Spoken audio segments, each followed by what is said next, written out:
next person I'm going to bring on board here is Jamelia Greer. Hello, Jamelia. How are you? I'm doing well. Thanks for having me on, Nick. Absolutely. So, Jamelia is our general counsel, and I might add, one of the friendliest and nicest lawyers I've had the pleasure of speaking to. Where are you based, Jamelia? I'm based in Dubai. All right, that's we have a trifecta there now. We got three folks there. You and I met when Riva introduced us. And I was very impressed with when we worked on a couple of projects with how you handle it. And I had entertained this notion of incorporating the DAO in Dubai, you're the first person that came to mind. I'm like, yeah, let's talk. And I love the fact that you proposed essentially coming on board as a fractional general counsel. So you'll want to explain that a little bit in a little bit. But first, let's start with your background. Tell us a little bit about yourself.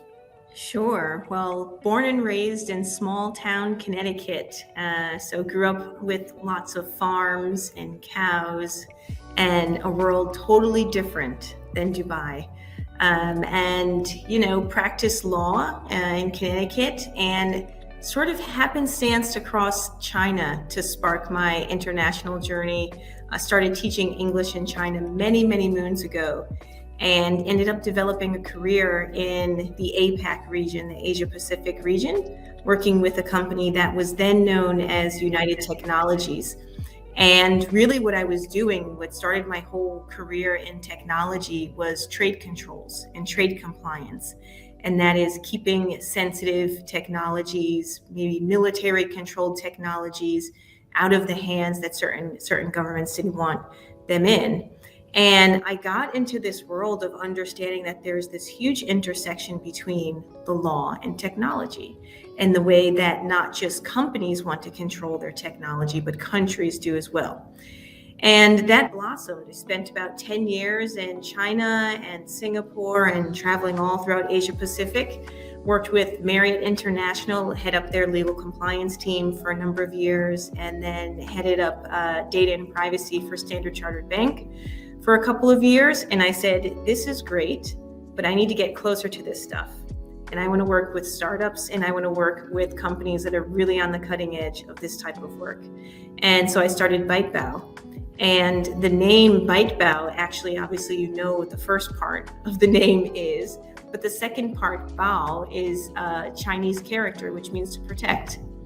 And so ByteBao was really created for, the Asia Pacific market, but because of COVID and my adventurous spirit, we, came out to Dubai, set up shop here, and it's been amazing. It's been amazing. Dubai has really been a place that's at the forefront of Web3 and blockchain, particularly in the regulatory compliance space. And it's just been a great place to do this. Fantastic. That's such a diverse, and as I understand it, you also speak, it says you speak fluent Chinese and Mandarin. That's amazing. I want to learn Chinese, so I may hit you up for there. All right, so let's talk about your role in Vitruvio. What are some of the areas that you're going to help us with, and how do you see things working out as this quote-unquote fractional general counsel?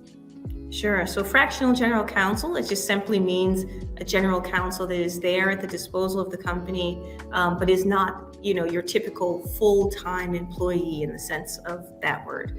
And, anything that falls into the basket of legal and compliance, that's really what I'll handle. And, for us, I think particularly one of the things that's at the forefront is legal entity structuring, making sure that we are able to, maximize benefits of different jurisdictions in terms of how we set up Vitruvio across different areas, and then the DAO as well.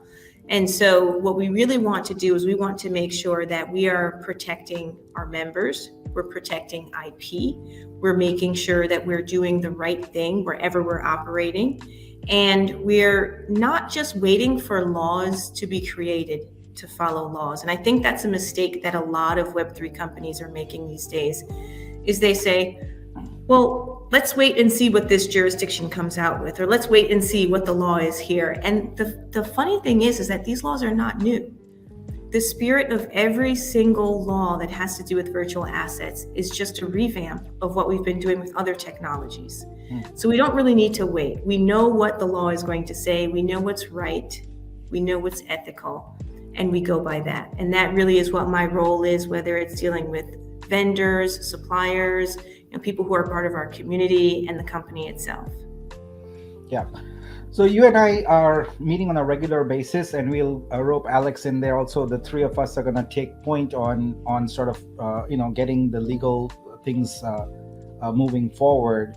What are your key priorities? Key priorities, number one is legal entity structuring. I think that's top of mind right now. I also think the contracts and agreements is something that we need to get in place. I mean, contracts and agreements are essential in terms of just making sure that, our obligations are clear, and that any party that we work with understands what those obligations are.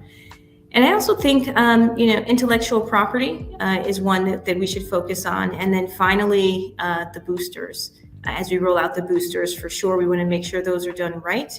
And we want to make sure that there's clear communications about what those boosters are. Yeah. When we first talked about the boosters, etc., one of the things I told you is I want to make sure that 100% of the time we comply with what? With number one, making sure we're doing what we're supposed to be doing, but making sure we're not having a security.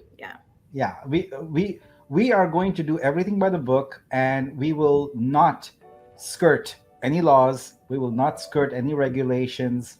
It might be painful, but we are going to do what is absolutely right, because that's the culture of the organization. We are going to be legally compliant with everything, and that's really, really important to set the stage. And as a leader, you set that stage and make sure everyone does everything very, very accurately and by the book. So I really appreciate that you're on the team, and I can DM you and get a quick response. And I also love that you've indicated how this is an exciting domain for you, the creator domain, and to get into it. So what about it is interesting for you?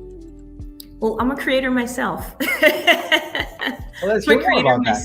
Yeah. In terms of the podcast, the Barely Legal and Web3 podcast, it really is important for people to have outlets to express themselves. Yeah. And even lawyers have a creative side. I know it sounds crazy, but it's true. And, creators need to be able to have livelihoods. They need to be compensated fairly, and they need to be able to be protected. And so those are really important ideologies. That's amazing. Well, Jamelia, I'm just so excited that you're here guiding us on this journey. Just the few meetings we've had about Vitruvio, you've given me so much to think about in terms of the structure, in terms of how we incorporate, how we, there is the intellectual property the DAO will have, but then also we are dealing with intellectual property of creators, and we want to create the right frameworks and the right rules and platforms, etc. So I love it, and I'm very grateful that you're on the team. Thank you. It's a pleasure to be here. Yeah.